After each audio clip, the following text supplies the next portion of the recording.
बलवान 2 राइटर यश वशिष्ठा, एंकर नितिन दहिया। कौन है प्रदीप आर्या? हेलो दोस्तों, मैं नितिन आपका स्वागत करता हूं बॉलीग्राड स्टूडियोज में।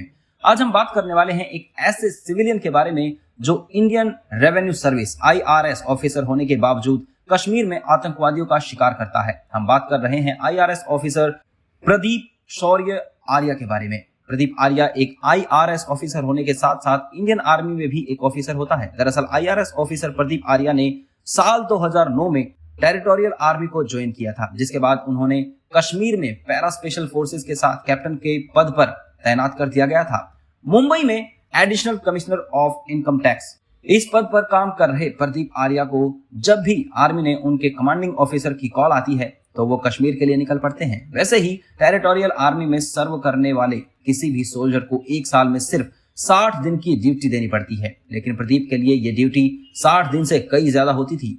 ऐसे ही 2 मई 2017 के दिन जब प्रदीप मुंबई के IT डिपार्टमेंट में IMF की मनी लॉन्ड्रिंग और टेरर फंडिंग से जुड़ी एक रिपोर्ट पढ़ रहे होते हैं, तभी प्रदीप के पास उसके CEO का कॉल आता है। प्रदीप का CEO उसे मुंबई के पहली फ्लाइट पकड़कर सीधा कश्मीर आने के लिए कहता है। प्रदीप तुरंत ही अपने बॉस यानी IT कमिश्नर से कुछ महीनों की लीव मांगता है।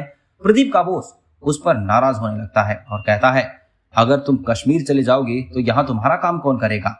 प्रदीप अपने बॉस को शांत करते हुए कहता है, सर आप तो कश्मीर के हालात जानते हैं, मेरा वहां जाना बहुत जरूरी है। इतना सुनने के बाद प्रदीप का बॉस उसकी कॉन्फिडेंशियल लीव एप्लीकेशन को अप्रूव कर देता है, जिसके बाद प्रदीप कश्मीर के लिए निकल जाता है। कश्मीर जाते टाइम पूरे रास्ते प्रदीप को यही बेचैनी हो रही होती है कि आखिर CEO ने उसे इतने शॉर्ट नोटिस पर क्यों बुलाया है।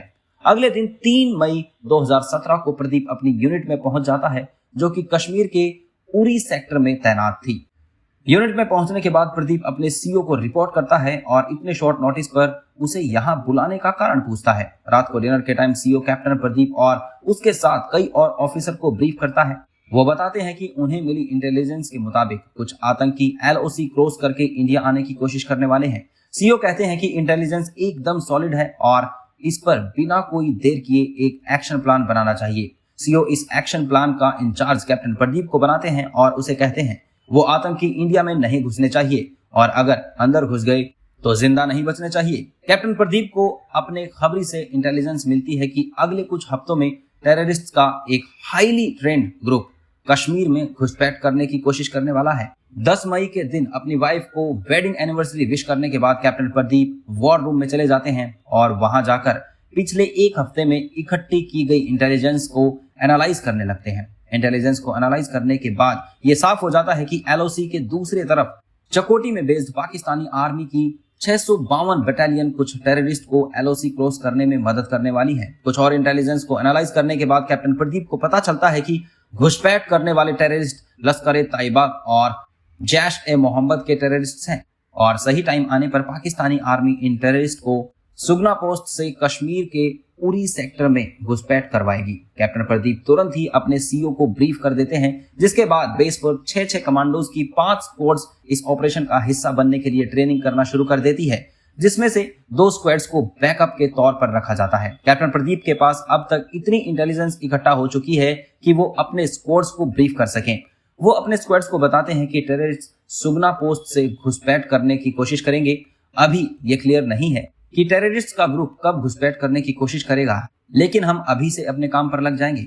22 मई 2017 को कैप्टन प्रदीप अपने पहले स्क्वाड को चाबुक पोस्ट के लिए रवाना कर देते हैं। पहले स्क्वाड को भेजने के साथ ही इस ऑपरेशन की शुरुआत हो चुकी थी, लेकिन इसी के साथ ही कैप्टन प्रदीप के साथ एक गड़बड़ हो गई थी।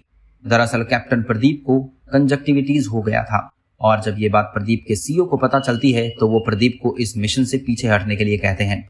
कैप्टन प्रदीप जानते थे कि उनके CEO ठीक कह रहे हैं, लेकिन वो एक आई इन्फेक्शन को अपनी मेहनत पर पानी फेरने नहीं देना चाहते थे।